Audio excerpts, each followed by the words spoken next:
Les îles fascinent, elles ouvrent des mondes physiques et sensoriels et des mondes fictifs, terreaux d'errance et de rêve. Pour cette 3e édition de Murmure, en collaboration avec le photographe Bernard Pess, nous sommes partis à la rencontre de Porquerolles, de Port-Crozien et de Levantin pour vous proposer une série sur l'insularité et l'île intérieure.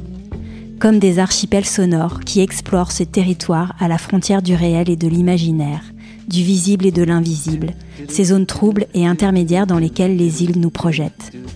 Dans cette série, en partenariat avec la Fondation Carmignac et le Parc national de Port-Cros, vous allez entendre les paroles d'insulaires, d'artistes, d'auteurs qui vous murmurent à l'oreille leur île intérieure. Certains d'entre eux sont à découvrir jusqu'à début novembre à la Fondation Carmignac et dans les jardins ou au détour d'un chemin sur l'île de Porquerolles, sous forme de portraits sonores.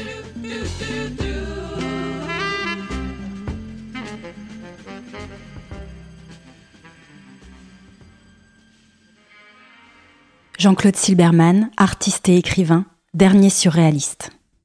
Est-ce que vous diriez que ces vacances adolescents à Port-Cros ont marqué de leur empreinte votre rapport au monde, aux autres, à la nature ? Est-ce que même déjà vous pensez que ces vacances adolescentes ont pu nourrir votre travail artistique ? Et si oui, dans quel sens ? Eh bien, aucunement, en rien. Pour moi, l'accès à ce savoir tellement refusé, tellement honni de l'inconscient, ne passe pas vraiment par la nature. Je ne crois pas qu'il y ait le moindre lieu d'inspiration pour moi.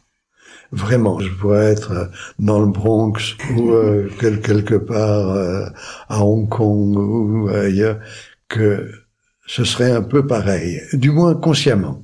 Maintenant, qu'il y ait un travail par en dessous et que je ne perçois pas, c'est pas du tout impossible. C'est même probable, mais ça n'a jamais été un lieu d'inspiration directe.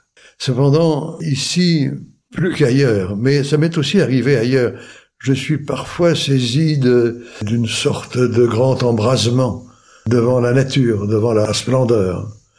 Et à la fois, ça me met en colère, parce que la nature, il faut la combattre. Pour nous autres artistes, c'est une ennemie. C'est même la beauté naturelle, c'est l'ennemi de la beauté artistique. Comment faire mieux que la nature? C'est-à-dire que c'est une rivale. Absolument. Mais je suis par moments pris de cette expérience que tout le monde a faite, je suppose, d'être au monde, d'être, comme une goutte d'eau qui tombe dans la mer, et alors elle se perd comme goutte d'eau, mais elle devient la mer.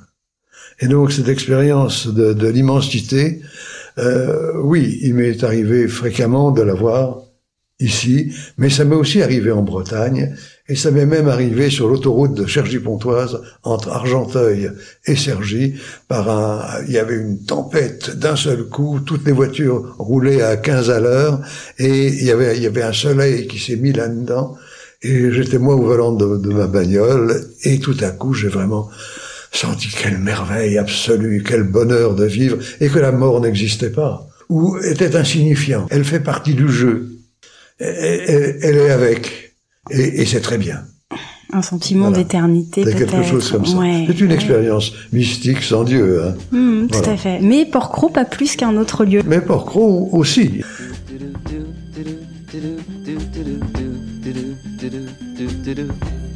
Pour celles et ceux qui auront la chance de se rendre à Porquerolles cet été, vous pourrez découvrir la silhouette et le visage associés à la voix de l'invité que vous venez d'entendre, en pleine nature, dans les jardins de la Fondation Carmignac, au jardin Emmanuel Lopez et aux lagunes, sur la route qui part du village vers le phare. Les portraits et les sons de la série sont également à retrouver sur les sites Instagram et Facebook de Fragile Porquerolles ou sur le site fragileporquerolles toutattaché.com.